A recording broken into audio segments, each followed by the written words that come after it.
Hello everybody, my name is Ace. We're going to be doing the T0 to T6 Abyss series. We've not been doing it for quite a bit of time. Now we're back to business in the Retribution doing the T1 Electricals in glorious 4K. First time doing the T0 to T6 Abyss series in 4K. Let's see how this looks. We can even just see right here, the Retribution, oh my gosh, if you're using a 4K display, you can actually see that it's so detailed to the point where the pixels of the texture of the hull are actually begin to get a bit visible. So that's a bit sad because now we can't even fully utilize the graphics right here. But zoom out a bit. Oh, this looks amazing. It looks amazing. You can really see it looks super realistic, this Retribution right here. We're going to be using the 4K Retribution in the T1 Abyss. Let's go. Aurora first. We've got that. 41% damage. You can see we've been using the same ammunition set for a really long time. So really, this Retribution is getting quite tired around him. Okay, we can lock this up, go get close, give a little poppage right there. MW is on. Grab this. Some people are telling me, okay, you get the extraction nodes, you get a bit more ISK. I find in the T1s it's not that valuable. But I could be wrong. I did do some more some tests before. Okay, I did the T1s with that and without the extraction nodes, and I find that with the extraction nodes it was quite not worth my time really. But it could also just be that I was unlucky. That's the thing with the Abyss. There's so much of an RNG factor here that sometimes you don't know if it's just the way it is or it's just because of RNG. You know, has a bit of okay, it's hard to know what you should believe, and I feel like anecdotal evidence in the Abyss tends to really feel very strong sometimes, because you're like, oh, look, the RNG was like this time, it must be like that. But no, it just could be because the RNG was like that. That's why it was going good, or that's why it's going bad for you. You know, I often see in the Abyss Lurkers channel, which is this one right here, a very popular Abyss channel. It's very good to learn knowledge of the Abyss. Just keep in mind, if you're running high tier Abyss, don't join that channel, because well, I mean, you can, but there are gankers, as far as I know, who like to spy in that channel, keep an eye on tabs on people, and they keep an eye on tabs on the people there. Could mark them as like a target for ganks, but I don't know. I just try to stay away from that channel when I'm using my main account. But I mean, my main account is anyway well known enough for me making these videos, so it's not like it's gonna really do much. But before I started making YouTube videos, I kept away from that channel on my main, just to be a little bit on the safe side. I've seen many people there saying, oh, the RNG is really bad now, or is it like this? Like, I'm getting really bad loot. Has the loot been nerfed or something? But often I find it's just the case that the loot is just sometimes a bit not in your most favorable favor. It's like I've many times had this really got a really bad loot streak. I just think, what have they nerfed the Abyss? But sooner or later the loot becomes better, and it's just the case of RNG. Everything here is a bit of RNG fest. Just slapping the sleeper cruiser, and oh my gosh, this looks amazing in 4K. You can really see the details of that cruiser, even though it's very far away. It looks really great. This looks really great. With the multi-frequency, blast into pieces. We can tell if this armor pays. Save a little bit of capacitor.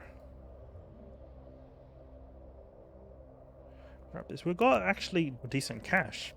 104 million. Only a third of the way towards the zealots. Oh, only a third.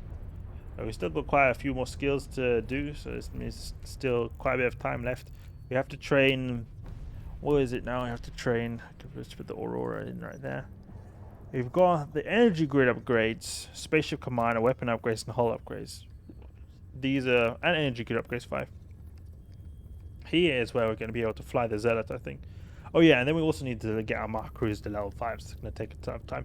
So we've got plenty of time to get the ISK to be able to buy the Zealot. It's no rush. But it's quite a bit of ISK. This jump to T3, jump to that cruiser, oof, it's going to be a really long ride.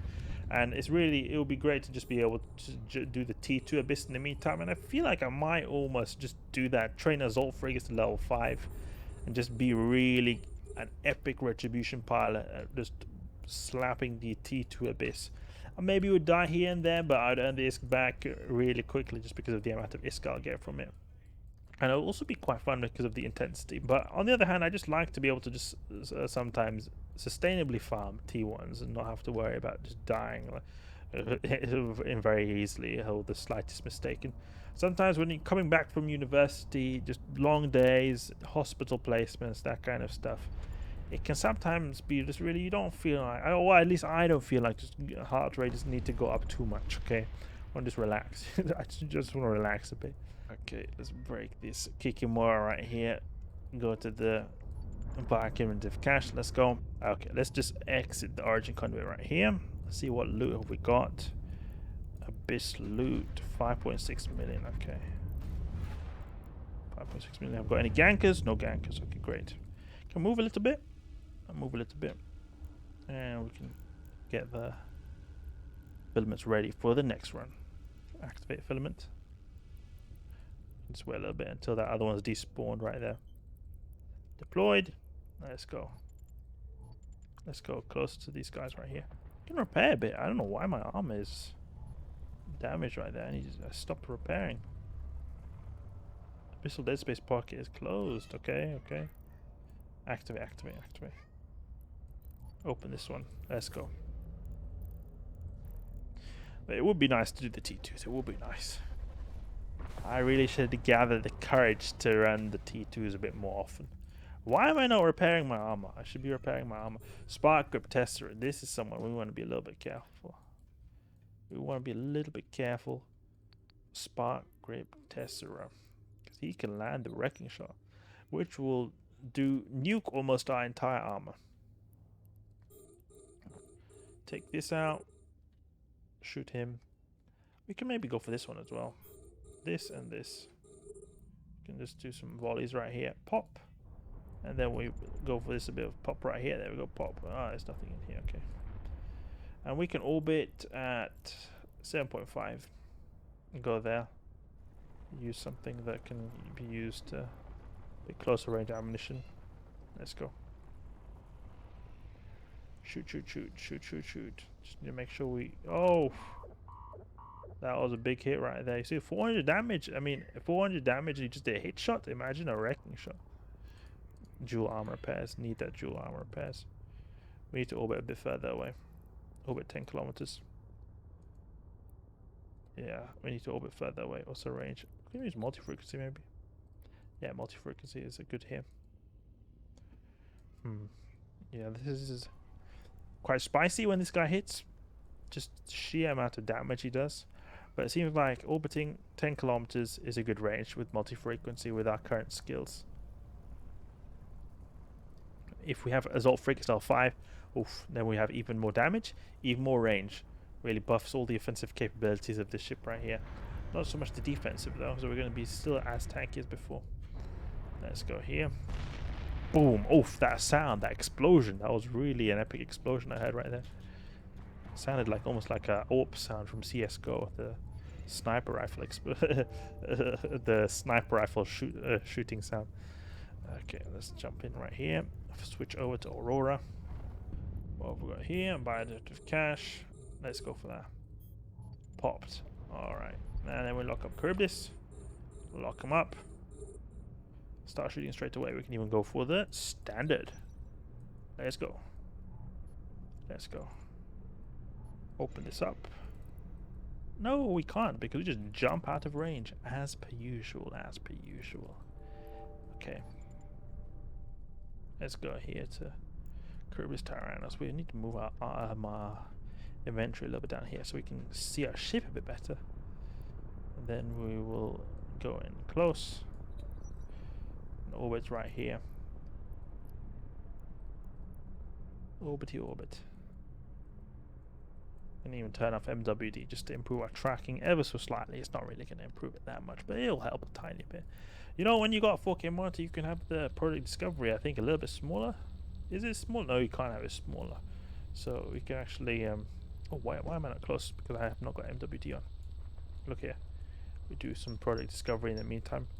You just need to move this out of the way so we can actually see the ship. But to be able to do that, we need to have submitted one of these. So we put it right here. See the epic ship right here. Against Charybdis Tyrannus. Now press enter. See that? I can press enter. The colors, they feel a bit different. I think it's because my display is different in terms of its color capabilities than the previous one I had. It's a VA panel. The blacks are a bit different. The blacks are a bit nicer. I had before a TN panel, as they say. The blacks on this look a bit more natural, like as if it's actual black, not some fake black. Then also, it has something got to do with the colors, and I think it's because it also has something called HDR. Makes the colors a bit better. High dynamic color range, I think it stands for. Notice you've got this setting where you turn HDR on and off. Picture looks much better when you go with the HDR. Okay, next room. Oh, Caribbean is just drifting right there. Drifting right there like the Eurobeat. Or that was that anime with the car just drifting there. Okay, let's go here. We've got another one. There's more of... Oh, we've got some tick right there. 500,000 tick, in fact. That's pretty decent for hardly doing anything. Okay. Combo. Oh, combinative cache. MW is on. Okay, good. We can turn off the second armor repair. Don't need it on. What have we got here? We've got an escort. We've got any firewatches? No firewatches, just escorts. Okay, we need to have short range ammunition. And we just keep a range. Keep a range. Simple as that. Oh, we can actually go for this one right here. The combinative cache is going to contain all the loot, so it's better that we go for that than doing product discovery. Let's get this. 1.7 million. Unfortunate. The first sites we were doing, they were giving a lot more ISK. Now these other ones, they seem to be giving a bit of like, yeah, a bit meh ISK. Oh, be careful where they attack you. Like, ooh, be very careful. Stay put, stay put, stay put, stay put. Okay, we'll switch over to the standard. No, look, typical. Standard, and then now they're in multi-frequency range. Now going multi-frequency, look at them going to standard range now. It's gonna be the same thing with this guy. I can almost feel it. Let's encapsulate this. Give it like a triple right here. We got the triple. We got the triple. Let's go to the next room, or the final room, out of here in this abyss hellhole. Okay, we just wait a bit until this abyss trace has disappeared. It's a calm electrical filament. Calm electric. Got one more to do. A Retribution working like a champ. Always gets the job done. I feel like if I was doing T2s, the ones that could wreck me, high likelihood of wrecking me, would be the Sancho. Like these two, I think it's because of piloting. Because if I'm piloting it's not on point, it can wreck me. That is the Sancho wave, because the devoted night cruisers, they do really a lot of damage, and I really have to use my piloting knowledge as much as I can to sort of outmaneuver the cruisers, so I can sort of get in a comfortable location so I can destroy them without them destroying me. And I think it's definitely, I should be able to take on every single devoted night wave, but the issue is I think that there's some waves that could be harder than others just due to sheer piloting, the position you are placed into. And I think that piloting really can be a determining factor when it comes to completing the T2s in Devoted Knight or Sancho room. Another one is the same situation, Triglavian room. With the Vedmak, I think the Vedmak can be quite scary. The Vedmak can do a lot of damage. Then also the Kikimoras, they can also do a lot of damage. And you really need to, if there's an anchoring Damavik, for example, then you got Vedmak. The anchoring Damavik is going to keep me in place, so I won't be able to move. And then the Vedmak is going to just chew me to pieces until there's nothing left, pretty much. So I'll have to really stress to take out that Vedmak really quickly, or I'd have to stress to really take out that Damavik that's holding me down really quickly. And I mean, I might not be able to take him down really quickly. I mean, who knows, maybe I won't be able to take him down quickly. So there's a bit more stress there. I have to think about the Vedmak Triglavian wave, and then there's also the Sancho wave. Then another wave that I think that might be in a case that I can't really do much. I think I should be able to take it on, but I feel like it might be an issue that like I actually can't get it done, is the Angel wave. I think the Angel wave might pose... Oh, that was fail right there. But I think it might pose an issue because the thing is, Angels, they do EM damage. EM resistance is reduced here. Already a bad thing. Then they apply pretty much perfectly to us. So I feel like we might have issues there. Plus, they've got newts as well. So if I get caught in terms of neuting, that's also not going to be a good thing because I won't be able to even shoot. So I think that if I get a nasty angel wave, I might be a bit helpless. Even if my piloting is on point, I think I might just get popped, really, just due to the unluckiness, really. I think that it could still be an acceptable sort of spawn composition to have that you will face up against, because I think I think I have taken out angel waves in T2, just that it was a bit tough, but I have taken them out. So I think maybe if it's a bit unlucky one, it will be bad, but that's just a particular type of angel wave. I feel like all the other spawns seem to work alright, so just have to watch out for that particular type of angel wave. Oh, what was a tick right there? Okay, let's go for this sentinel over here. Go standard. Take him out right there. Can open this. Open. Now we keep at range. And then we... Oh, let's see now. Go with multi-frequency right there. Multi-frequency. He's duting me out quite a bit, doing a lot of damage to this guy right here. I mean, 117 gigajoules is no joke on a frigate, but we've got really crazy recharge rate just because of us being in a frigate. I mean, even the dual reps is causing a bit of problems for our tank right here. But luckily, the solution sentinel is about to go down. There we go. Got to get close to this guy right here. Well, that's a bit of damage you're taking, actually. Half our armor. Retribution's got a pretty big buffer, so I feel like the reps, they don't like really feel like they're doing much because they've just got a fat buffer. So then when you just repair, it's just not going to look as big as a bump to your HP. Next room. I feel like the T1s have become so relaxing that it's pretty much just that's how I'm able to do the product discovery. If I was doing T2s, there would be definitely no product discovery. Charybdis Tyrannos and Spearfish over here. Spearfish could cause problems if he causes me to stay put in place, but I mean, he still dies pretty quickly, so it's alright. It's not the whole world if he anchors me down with his warp scrambler. Okay, open this up. There we go. Oh, whoa, 39 mil. Oh my gosh, we got lucky drop. We got the lucky drop, guys. We got the lucky drop. The dank ISK is all I can say. That is what the dank ISK is. We got dank ISK. And we weren't able to acquire our dank ISK just because of the game deciding to pull a curved ball at us with not being able to extract it. Just like, you know, when you just cruise by and not able to extract your ISK, it's not a nice feeling, you know. You just go there. It says you're in range 1.5 kilometers, but no, you can't. No, you can't, because your ship is not in range. Oh, is it Tachyon Cloud over there? No, that's just an orange cloud. But I want to still be a bit careful right here because we've got a lot of ISK. We've got a lot of ISK. 39 million ISK is, I mean, that's almost as much as our ship is worth right here. That is the biggest, fattest ISK I've ever achieved with this character right here in an Abyss site. That is an amazing thing to see. A truly amazing thing to see that I never thought that I would get such a good ISK from this. The best amount of ISK, I mentioned this before, the best ISK I've ever got from T0 is a 7 million ISK Musa Plasmid. Here, 39 million ISK. Whoa. That is no joke. We should go with multi-frequency. What am I doing? Okay. Let's go towards the transfer conduit very soon. This Charybdis Tyrannos will fall like a timber, like a tree trunk about to be chopped down. Fat Charybdis Tyrannos is going to go down. Not as fat as the rogue drone battleships, but pretty big. They've got pretty big tank, these guys.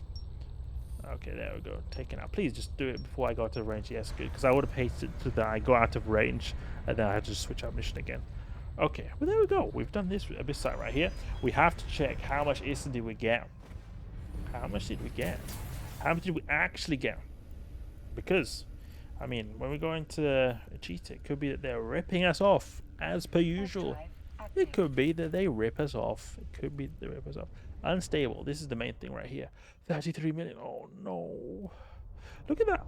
38 million worth right here. 35 to 33. Oh, that's unfortunate. But still, I mean, 33 million is nice. 33 million is very nice. Very good ISK right there. Docking permission requested. I mean, Docking request accepted. Like, we're getting the dank ISK right here. Really dank ISK. Let's see now. What were the project discovery levels for the different rewards? You can just try check right here.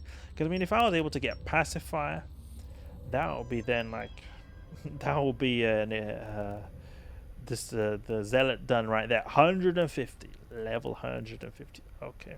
Oh no, pacifier level 50. Okay. Let's see now. 166 million. With how much is the resources worth? 16 million. Okay, we might actually just continue doing project discovery. At least we do the project discovery in the beginning, like of our runs, where we just get that little bit extra, because the first, I think, 10 slides you do, they give you like bonus XP, so you get a lot of XP. So we can just try to speed run to level 50.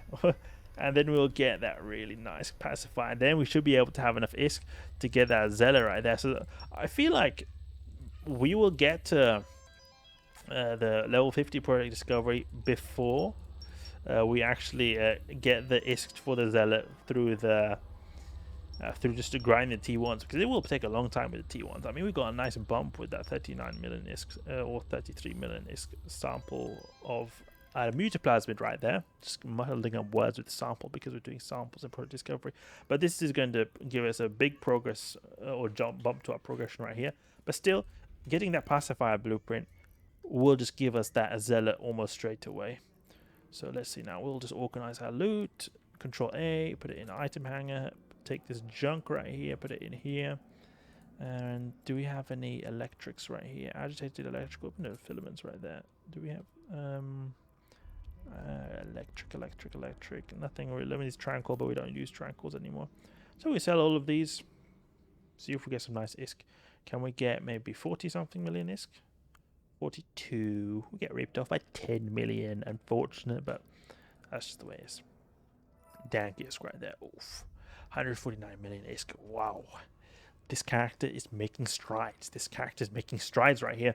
I had the idea of doing DD hunting, but I mean, it could be an idea, but I feel like it might be a bit more genuine to stick to Abyss, but it still could be an idea of something to do with this character. But it feels very motivating seeing you get those really fat rewards, you know. Same thing with DD hunting. You can sometimes, very rarely, but sometimes you can get really good rewards.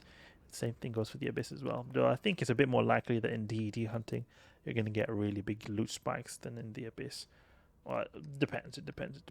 Okay, so that's enough for now. Hope you guys enjoyed the video. If you did, please leave a like and subscribe. I'll catch you guys later.